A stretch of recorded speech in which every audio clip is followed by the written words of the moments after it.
Olá, mulher linda, sábia e que edifica o lar. Eu sou Eliane Cristine e estamos lendo o livro Tudo Bem Não Estar Bem, de Sheila Walsh.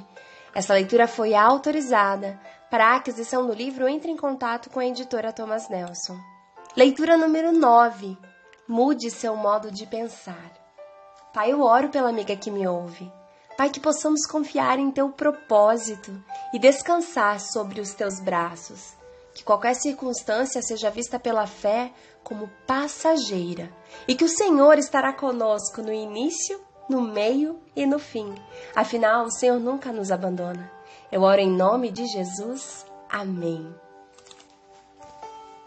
Não vivam como vivem as pessoas deste mundo, mas deixem que Deus os transforme por meio de uma completa mudança na mente de vocês. Assim vocês conhecerão a vontade de Deus, isto é, aquilo que é bom, perfeito e agradável a Ele. Romanos capítulo 12, versos de número 2. Eu posso dizer, eu preciso amar mais meus filhos, mas isso não vai funcionar. Você não consegue lutar contra um sentimento, você deve mudar o modo como pensa sobre seus filhos, sobre seu marido, sobre sua esposa, e isso mudará a maneira como você sente. O que então mudará seu modo de agir? Rick Helling. Eu nunca fui boa em conversa fiada, que é um dos motivos pelos quais eu não gosto das festas. Nas festas, espera que você se misture, e se misturar é um conceito aterrorizante para um escocês.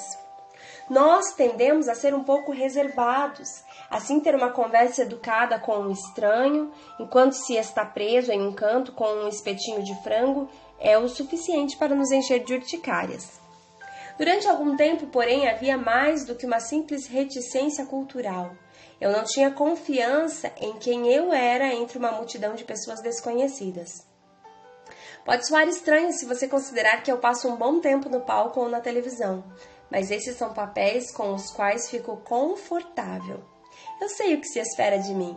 Quando estou na plataforma, sei que estou fazendo o que Deus me projetou a fazer. Quando estou na televisão, eu amo a intimidade de olhar diretamente para a câmera, lembrando aos que estão assistindo que eles, assim como são amados por Deus. Pode parecer estranho chamar de íntimo um meio de comunicação como a televisão, mas é o que eu sinto. Mas em ocasiões em que me encontrava em um grupo de estranhos ou de pessoas que eu não conhecia muito bem, sentia-me um pouco perdida. Eu tinha esses pensamentos ridiculamente inadequados passando pela minha cabeça. Será que devo subir na mesa de jantar e cantar feito a noviça rebelde? Será que eu devo fingir que estou orando? Se eu andar para trás, eles vão achar que eu estou entrando? Provavelmente é por isso que eu sempre me senti à vontade com os cães.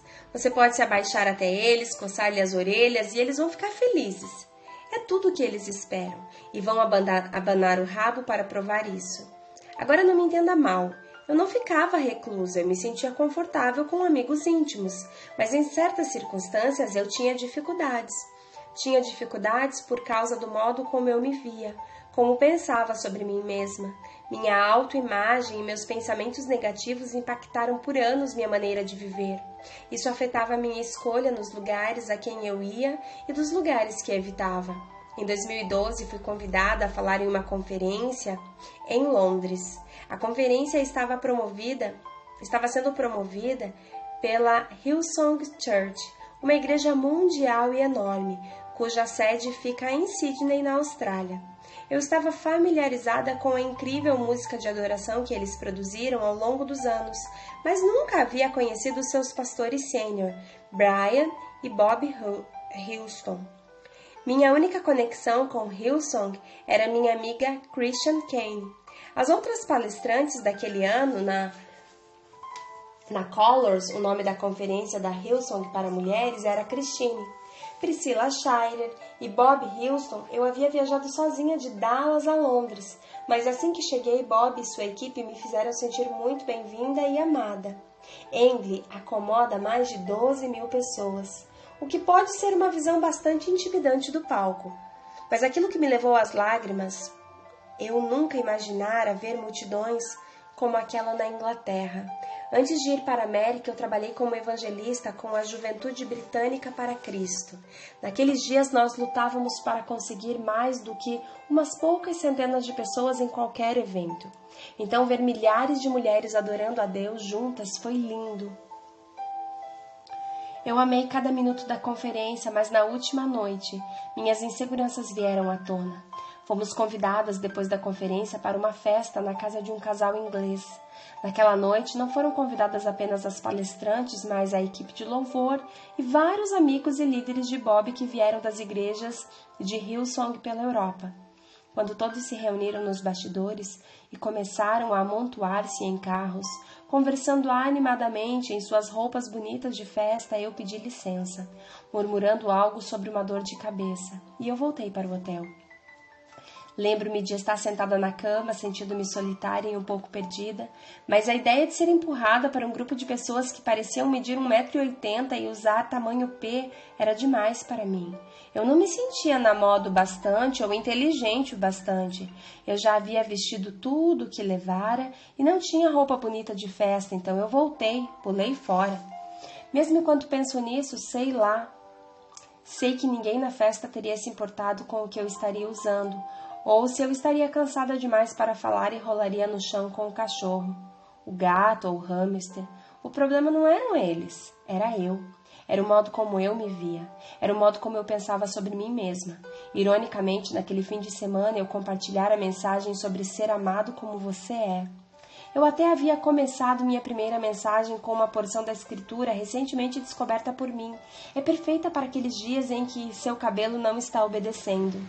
Seus olhos por trás do véu são pombas. Seu cabelo é como um rebanho de cabras. Cântico dos Cânticos, capítulo 4, versos 1, parte B do versículo. Eu conseguia falar com os outros sobre serem amados como são e encorajá-los a se mostrar mesmo que estivessem com o cabelo de quem acabou de acordar, mas eu não conseguia agarrar essa mensagem para mim. Antigos padrões de pensamento são difíceis de mudar. Embora naquela época eu morasse em uma boa casa e tivesse um marido e um filho amoroso, a impressão de ser a criança pobre com roupas de segunda mão, vivendo em moradias do governo, era uma identidade difícil de afastar. As circunstâncias de minha infância criaram um processo de pensamento que me diziam certas coisas sobre mim mesma. Meu pai cometeu suicídio quando eu tinha 5 anos de idade, e eu vivia acreditando, embora não creia que jamais tenha pensado conscientemente nisso, que não valia a pena ficar perto de mim. Ele sofreu uma lesão cerebral antes da morte, e a última vez que olhou para mim foi com raiva, o que eu li como ódio. Assim, eu vivia uma vida cuidadosa. Tinha o cuidado de não chegar muito perto de ninguém para que, caso se afastasse, não doesse tanto. Quando entrei no ensino médio, nunca tentei ser amiga das garotas populares porque eu sabia que elas não me aceitariam. Em vez disso, eu me voluntariava para projetos ou fazia teste para uma ponta no musical da escola. Eu sempre fiquei muito mais confortável tendo algo a fazer porque tinha pouca confiança em quem eu era. Você imaginaria que quando me tornei cristã tudo isso mudou, mas não. Eu cria que Deus me amava porque Ele é Deus. Pode soar um pouco desrespeitoso, mas eu pensava, bem, esse é o trabalho dele, não é pessoal. Ele ama a todos, isso não mudava o modo como eu me via ou como acreditava que os outros me vissem. Quando garota, eu encontrava meu valor naquilo que fazia para Deus. Eu me voluntariava para tudo na igreja e ficava até tarde para limpar as coisas depois da reunião de jovens. Quando me tornei cantora, em meus primeiros 10 anos no ministério, eu fui uma artista cristã contemporânea. Pergunte à sua mãe, e depois apresentadora de TV, e ensinei a Bíblia. Eu acreditei que tivesse valor porque, afinal, Deus estava me usando. Logo, Ele deve estar satisfeito comigo. Eu não entendia que Deus queria transformar completamente o modo como eu pensava e, por conseguinte, como eu vivia. Não só isso, eu não entendia que a maior história de amor e a mais profundamente pessoal é aquela entre Deus, em Cristo, e qualquer homem ou mulher que venha sem nada e aceite o tudo dele. Eu levaria muitos anos, ao longo de uma estrada esburacada, para começar a entender isso. A maneira como pensava sobre meu próprio valor se espelhava em meus relacionamentos com outras mulheres. Eu sentia que elas me aceitavam pelo que eu fazia e pela percepção que tinha de mim. Quando meu filho Christian estava na escola, eu já havia escrito vários livros e estiveram na televisão. Então as outras mães sabiam quem eu era. Eu simplesmente não as deixava saber quem eu realmente era. Eu não permitia que o amor de Deus banhasse meus olhos uma segunda vez. Você se lembra dessa história no Evangelho de Marcos? Eles foram para Betsaida e algumas pessoas trouxeram um cego a Jesus, suplicando-lhe que tocasse nele. Ele tomou o cego pela mão e o levou para fora do povoado. Depois de cuspir nos olhos do homem e impor-lhe as mãos, Jesus perguntou-lhe: Você está vendo alguma coisa? Ele levantou os olhos e disse: Vejo pessoas. Elas parecem árvores andando. Mais uma vez, Jesus colocou as mãos sobre os olhos do homem, então seus olhos foram abertos, e em sua vista lhe foi restaurada, e ele via tudo claramente. Marcos capítulo 8, do versos 22 ao 25. Uau!